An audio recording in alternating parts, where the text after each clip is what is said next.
Oke, Assalamualaikum warahmatullahi wabarakatuh. Selamat datang, selamat berjumpa kembali pada mata kuliah media pembelajaran biologi. Pada pertemuan kali ini kita akan membahas tentang hakikat media pembelajaran biologi.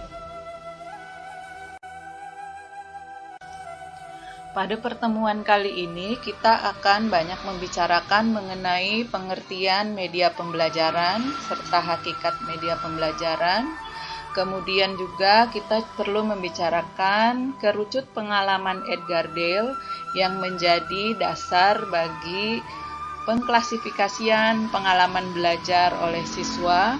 Kemudian juga kita akan membicarakan manfaat media, kegunaan media, dan fungsi media dalam pembelajaran. Dan yang terakhir, kita juga akan membicarakan macam-macam media pembelajaran dan dasar pemilihan media.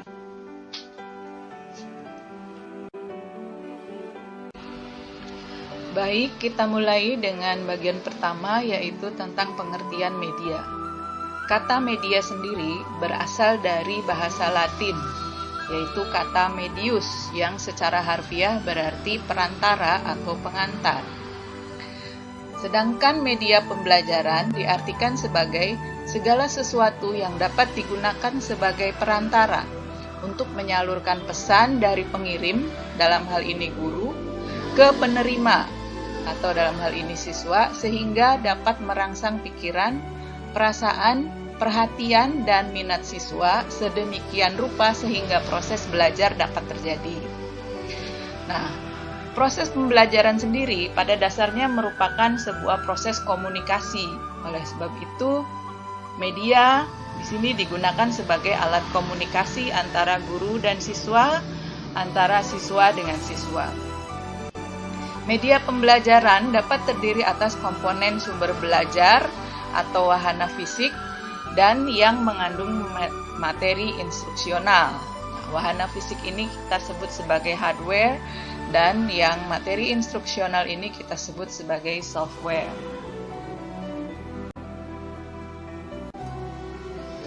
Terdapat banyak pengertian atau hakikat mengenai media pembelajaran ini, diantaranya beberapa ahli yang dapat kita lihat di sini. Ada dari Latuheru 1988 yang menyebutkan bahwa media pembelajaran adalah bahan, alat, atau teknik yang digunakan dalam kegiatan belajar mengajar dengan maksud agar proses interaksi komunikasi edukasi antara guru dan siswa dapat berlangsung secara tepat guna dan berdaya guna. Sementara menurut Scrum 1977, media pembelajaran adalah teknologi pembawa pesan yang dapat dimanfaatkan untuk keperluan pembelajaran. Selanjutnya, menurut Hamalik 1994, media pendidikan adalah alat, metode, dan teknik yang digunakan dalam rangka lebih mengefektifkan komunikasi dan interaksi antara guru dan siswa dalam proses pendidikan dan pengajaran di sekolah. Ada juga pengertian lain dari Danim, yaitu bahwa media pendidikan merupakan seperangkat alat bantu atau pelengkap yang digunakan oleh guru atau pendidik dalam rangka berkomunikasi dengan siswanya sebagai peserta didik. Nah, dari banyak pengertian itu, ya kita hampir sama ya, semuanya kita bisa gunakan. Kita dapat lihat di sini bahwa media dalam media pembelajaran merupakan wadah atau perantara pesan yang oleh sumber pesan atau pengaruhnya ingin diteruskan kepada sasaran atau penerima pesan. Jadi guru yang merancang, yang membuat media ini, memilih dan membuat media ini untuk disampaikan kepada siswanya. Kemudian, materi yang ingin disampaikan adalah pesan instruksional, baik itu materinya maupun strategi pembelajarannya. Apakah itu berupa paparan, pertanyaan, bahan diskusi, instruksi-instruksi untuk melakukan sesuatu agar belajar dapat terjadi. Kemudian, tujuan yang ingin dicapai dari media pembelajaran ini adalah terjadinya proses belajar pada penerima pesan, yaitu anak didik. Jadi anak didik ini diharapkan memiliki pengalaman belajar sehingga mencapai tujuan pembelajaran yang diinginkan.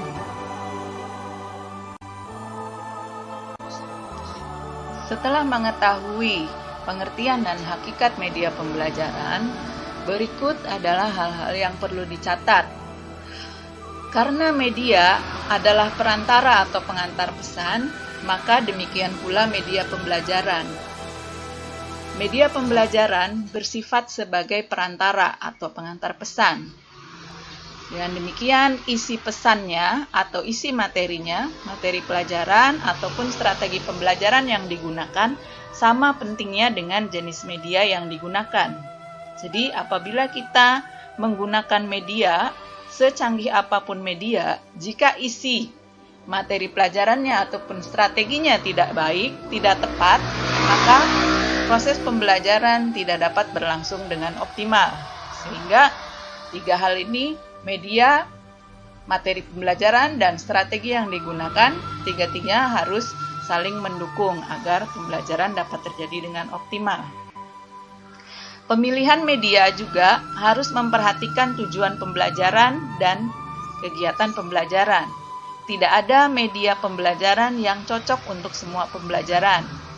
Artinya, pembelajaran yang satu dapat optimal menggunakan suatu media, sementara pembelajaran lain mungkin lebih baik menggunakan media yang lain. Jika media yang digunakan itu saja oleh guru, maka siswa akan mengalami kebosanan, sehingga kurang menarik lagi dan menurunkan minat belajar siswa.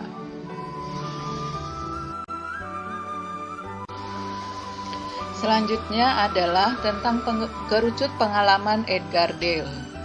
Kerucut pengalaman Edgar Dale ini adalah yang menjadi dasar pemilihan media pembelajaran yang menghubungkan antara pengalaman belajar siswa dengan komunikasi audiovisual. Kerucut ini bertahap dari mulai yang konkret ke yang abstrak. Jadi yang di bawah ini semakin konkret, kegiatan yang ada di dasar piramid itu konkret, dan yang di puncak itu semakin abstrak. Kalau dilihat dari dasar ya, yang pertama itu adalah pengalaman langsung, kemudian pengalaman tiruan, pengalaman dramatik atau partisipasi, demonstrasi, wisata atau pameran, audiovisual, gambar bergerak, visual atau gambar diam, rekaman audio, simbol visual, dan simbol verbal. Nah, mungkin kita juga sudah mengalami beberapa atau melakukan ya beberapa pengalaman belajar yang ada dalam kerucut ini, dan kita bisa merasakan mana yang paling membekas, paling banyak kita ingat. Nah, itu sebabnya dibuat dalam bentuk kerucut.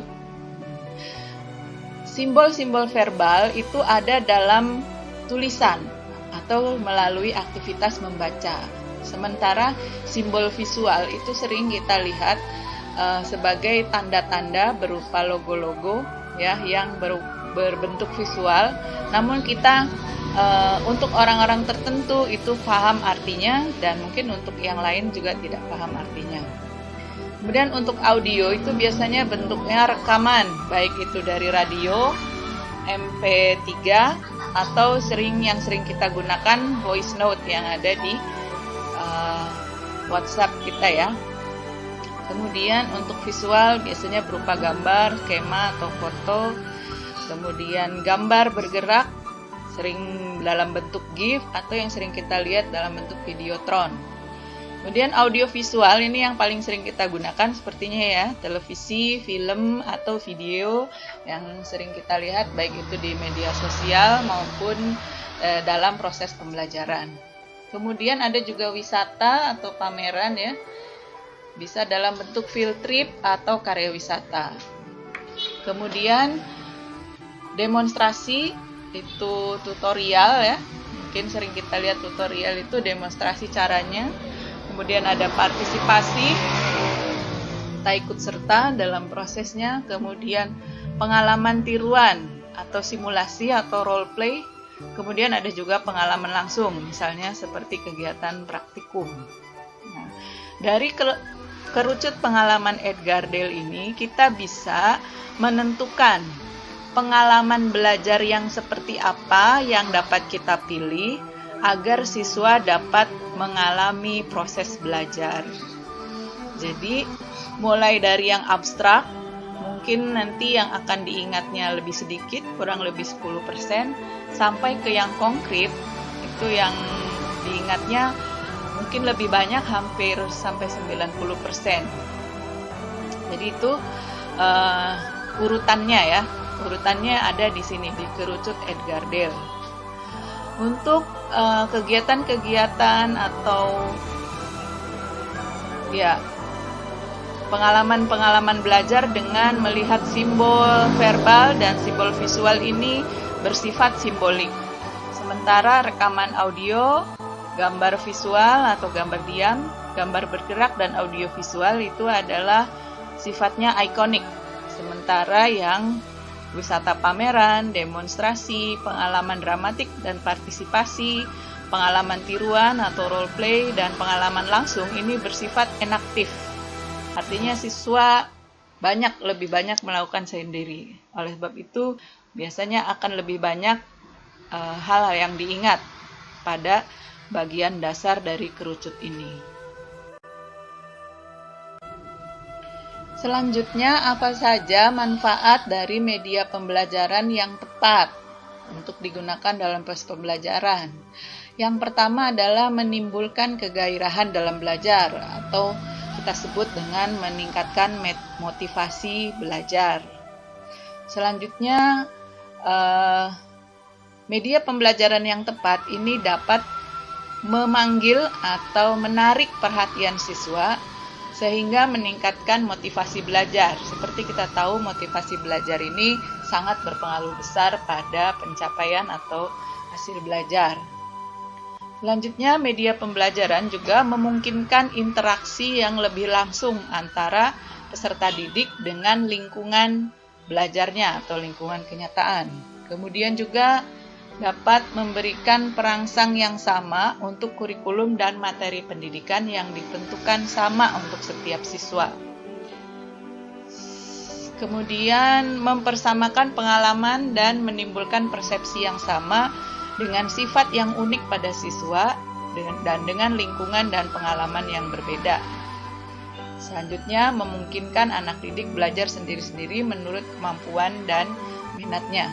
Jadi, media pembelajaran yang tepat ini dapat memfasilitasi latar belakang siswa, kemudian karakter siswa yang berbeda untuk menjadikannya mengalami pengalaman belajar yang sama, sehingga diharapkan memperoleh hasil belajar yang hampir sama. Kemudian memfasilitasi juga pembelajaran mandiri pada siswa. Jadi itu ya beberapa manfaat yang bisa diperoleh dengan menggunakan media pembelajaran yang tepat. Selanjutnya adalah kegunaan media pembelajaran. Media pembelajaran memiliki kegunaan diantaranya untuk memperjelas penyajian pesan agar tidak terlalu bersifat verbalistis. Jadi tidak hanya dalam bentuk kata-kata tertulis atau lisan belaka, tetapi memiliki pengalaman yang lebih luas, lebih banyak ya, pengalaman belajar yang lebih banyak. Yang kedua, mengatasi keterbatasan ruang, waktu, dan daya indera. Sebagai contoh, objek yang terlalu besar seperti misalnya gunung atau misalnya pulau-pulau yang ada di Indonesia kan tidak mungkin kita amati secara langsung, maka bisa digantikan dengan gambar. Kemudian objek yang sangat kecil bisa dibantu dengan proyektor mikro atau gambar. Jadi gambar hasil foto atau gambar hasil mikroskop misalnya ditampilkan untuk memperlihatkan benda-benda atau organisme yang terlalu kecil untuk dilihat secara langsung.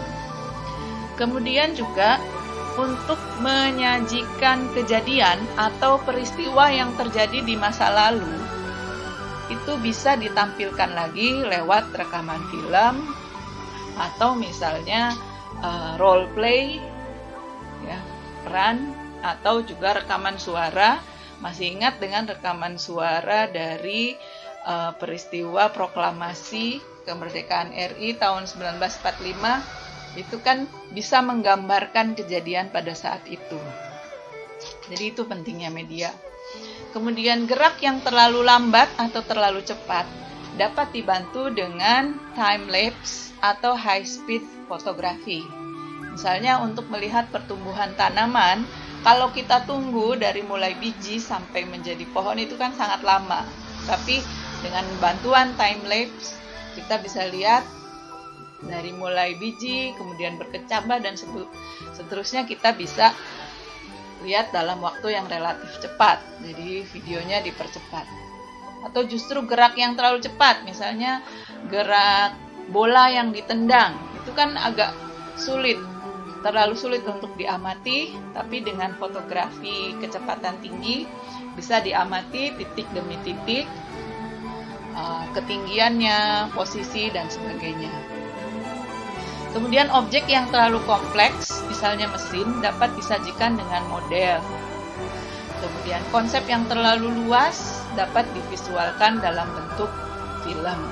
Jadi itu beberapa kegunaan media pembelajaran yang mungkin juga kita sudah merasakannya. Selanjutnya, fungsi praktis media pembelajaran. Yang pertama tentu saja memberikan pengalaman dan persepsi yang sama bagi para siswanya. Jadi kalau kita meminta siswa untuk mengamati sebuah peristiwa, mungkin tidak bisa semuanya mengamati dari awal sampai akhir. Tapi dengan menggunakan media, siswa bisa secara bersama-sama mengamati dengan pengalaman dan persepsi yang sama. Kemudian juga dapat mengatasi keterbatasan pengalaman yang dimiliki oleh para siswa. Kemudian dapat melampaui batas ruang dan waktu, ya. Misalnya waktu yang telah lalu, atau misalnya ruang yang terlalu jauh dan sebagainya bisa kita dekatkan dengan media. Kemudian memungkinkan adanya interaksi langsung antara siswa dengan lingkungannya. Itu fungsinya media, dilihat, didengar, diraba, dicium, dan seterusnya. Kemudian juga menghasilkan keseragaman pengamatan. Itu fungsi praktis media pembelajaran yang mungkin tidak bisa dilakukan apabila tanpa media pembelajaran. Media pembelajaran banyak sekali macamnya dan juga banyak sekali cara untuk mengklasifikasikannya. Nah, di sini kita akan lihat dulu macam-macam media berdasarkan bentuk dan persepsi inderanya. Ada media visual, media audiovisual, dan media cetak. Sebetulnya media cetak sendiri ini adalah media visual, ya. Tapi kita pisahkan karena persepsi inderanya yang berbeda. Media visual dapat berupa media visual 2 dimensi, misalnya gambar. Sementara juga bisa media visual 3 dimensi, misalnya benda asli atau realia. Kita bisa lihat 3 dimensi itu tidak hanya bisa dipandang dari satu atau dua sisi, tapi bisa dilihat dari berbagai sisi. Bisa berupa juga patung atau boneka atau carta apa ya yang ada di lab itu. Misalnya gambar boneka yang menunjukkan organ-organ tubuh. Kemudian juga ada media visual diam, misalnya foto atau gambar. Nah, itu klasifikasinya. Ada juga media visual bergerak, misalnya proses bergeraknya ameba melalui pseudopodia, itu kan juga bisa kita lihat, ya, dengan media visual bergerak. Atau media visual semi gerak, jadi geraknya itu sedikit. Nah, untuk audio itu yang kita pengamatannya menggunakan indera pendengaran, ya. Kalau tadi media visual itu dengan indera penglihatan. Media audio ini dapat berupa rekaman tape ya, atau tape recorder. Dulu mah pakai kaset, mungkin sekarang pakai MP3. Kemudian juga bisa berupa siaran radio dan sebagainya, podcast ya sekarang. Kemudian ada juga media audiovisual, gabungan antara indera penglihatan dan indera pendengaran ya. Bisa berupa audiovisual diam, artinya ada suara dan juga ada gambar diam. Nah, seperti yang PowerPoint sekarang kita gunakan ini, gambarnya kan diam, bergeraknya hanya sekali-sekali, tapi ada suaranya. Kemudian media audiovisual semi gerak dan juga media audiovisual bergerak, misalnya film atau televisi. Sementara itu media cetak itu bisa berupa majalah, koran, atau yang paling umum buku.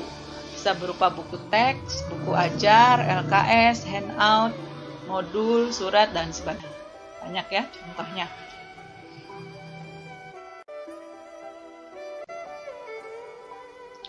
Selanjutnya ada juga macam-macam media pembelajaran berdasarkan pengalaman yang diperoleh. Kita ingat kembali kerucut Edgar Dale yang menunjukkan pengalaman belajar siswa ya. Maka ini klasifikasinya berdasarkan pengalamannya. Misalnya pengalaman langsung. Siswa mengalami atau mengamati kejadian yang sebenarnya. Misalnya pada saat praktikum atau karya wisata, ini termasuk ke dalam kategori pengalaman langsung. Kemudian ada juga pengalaman tiruan. Misalnya dengan mengamati model atau objek tiruan, baik itu audio ataupun visual, visualnya 2 dimensi atau 3 dimensi, maupun audio visual. Jadi misalnya mengamati maket suatu bangunan ya. Jadi misalnya bangunan ini ada maketnya, modelnya, nah itu termasuk pengalaman tiruan. Tapi kalau melihat sendiri bangunannya, ini termasuk pengalaman langsung. Lalu ada juga pengalaman dengan kata-kata. Nah, ini pengalaman, pengetahuan yang diperoleh melalui urutan kata-kata yang kemudian diterjemahkan menjadi sebuah ingatan ya. Misalnya, rekaman kata-kata baik oleh perekam audio ataupun ditulis dan dicetak. Jadi misalnya dengan mendengarkan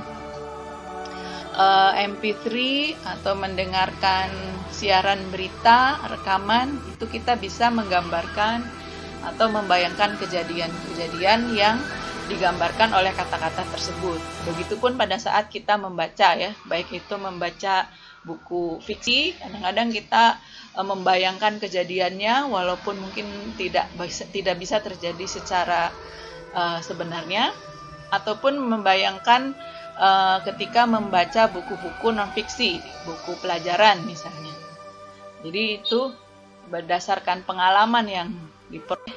Ini ada 3 macam media pembelajaran. Berikutnya ada dasar-dasar yang digunakan untuk mempertimbangkan media apa yang akan dipilih dalam suatu proses pembelajaran. Yang pertama tentu saja kurikulum. Ya. Jadi ketika kita mempertimbangkan media apa yang akan digunakan, yang pertama adalah kurikulum. Jadi jangan lupa, jangan materi atau jangan siswa dulu, tapi kurikulum dulu. Tujuan pembelajaran apa yang ingin dicapai, atau tujuan instruksionalnya apa yang ingin dicapai. Baru yang kedua, jenis rangsangan belajar apa yang diinginkan.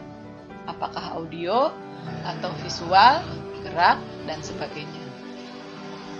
Selanjutnya, tentu saja pertimbangannya adalah karakteristik siswanya sebagai sasaran dari pemilihan media. Baik itu latar belakang siswanya maupun latar belakang lingkungan sekolah. Ini juga perlu dipertimbangkan ketersediaan perangkat ya, lalu kondisi setempat ya, apakah memungkinkan untuk menggunakan media tersebut. Kemudian luasnya jangkauan yang ingin dicapai, berapa jumlah siswa, apakah untuk belajar individu atau belajar sekelas ya, klasikal, atau justru mau belajar rame-rame di aula. Gitu ya, menonton misalnya, menonton sebuah film.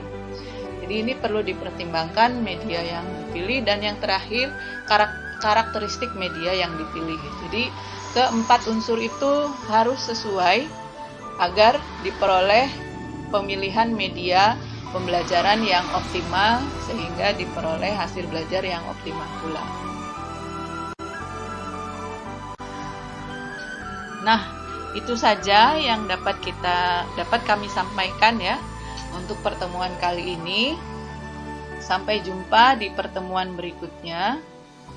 Nah, untuk pertemuan berikutnya seperti biasa kita akan memberikan tugas.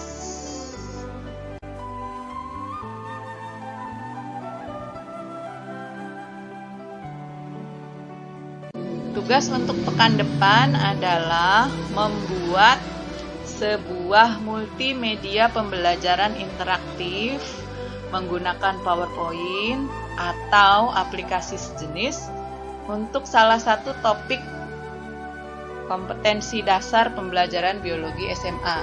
Jadi silahkan pilih dulu topik KD-nya yang kamu inginkan, kemudian pilih medianya. Jadi tugas ini masing-masing ya individu nanti dikumpulkan di Google Classroom pekan depan. Gunakan sebanyak mungkin fasilitas yang disediakan aplikasi untuk mengoptimalkan nilai. Misalnya masukkan animasi, masukkan suara, audio, seperti yang sekarang ini ya, Ibu sedang mencoba ya. Saya yakin Anda pasti bisa menghasilkan media yang lebih bagus lagi daripada yang saya buat. Kemudian juga masukkan video dan sebagainya ya. Tentu kalian tahu lah, silahkan dioptimalkan. Ini semua fasilitasnya banyak, PowerPoint aja banyak sekali nih fasilitasnya. Silahkan sekreatif mungkin. Pilih topik pembelajarannya, tidak harus satu KD ya. Pilih sub temanya saja atau sub kompetensinya. Misalnya satu atau dua tujuan pembelajaran. Ya, itu untuk tugas pekan depan. Demikian untuk kuliah kita hari ini. Nanti kita lanjutkan dengan diskusi dan tanya jawab ya. Assalamualaikum warahmatullahi wabarakatuh.